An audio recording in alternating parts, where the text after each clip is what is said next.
আসসালামু আলাইকুম।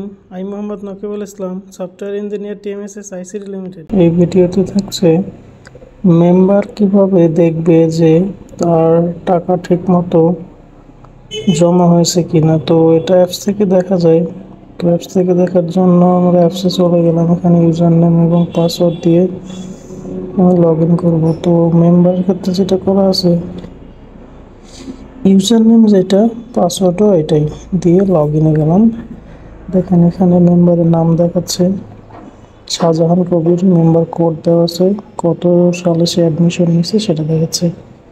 তো এখান থেকে যদি আমরা মেম্বারের লোনে যাই, দেখেন লোন ইনফরমেশন আর হচ্ছে সেভিং ইনফরমেশন।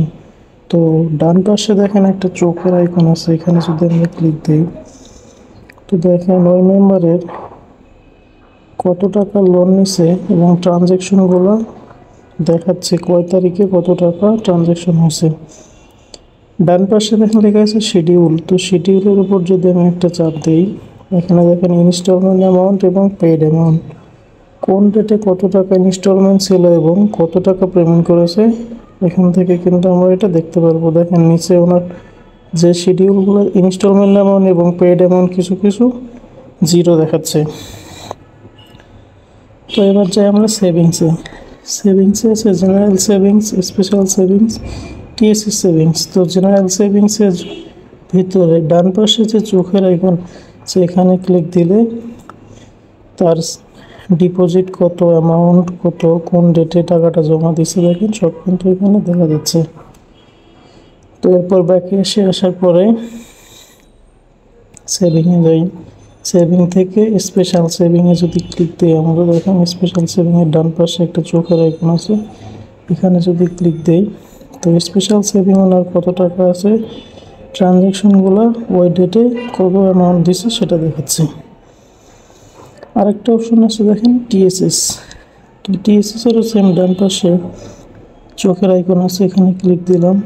দেখেন টিএসএসে উনি ট্রানজ্যাকশন ইনফরমেশনগুলো দেখাচ্ছে, ডেট, টাইপ আর অ্যামাউন্ট, কোন তারিখে কত টাকা, সেখানে সেটা কিন্তু এখানে দেখা যাচ্ছে। এবং লোনে যদি যাই, লোনে গেলে কত টাকা উনি লোন নিছে, সেম আগে যেমন আমরা দেখলাম ওখান থেকে ট্রানজ্যাকশনের শিডিউল, এটা ওখান থেকে সেম।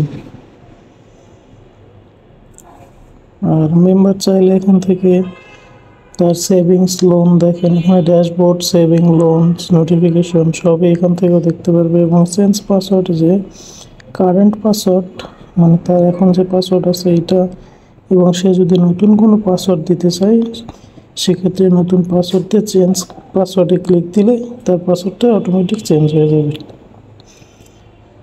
তো এই ছিল ভিডিও, আশা করি বুঝতে পারছেন। আসসালামু আলাইকুম।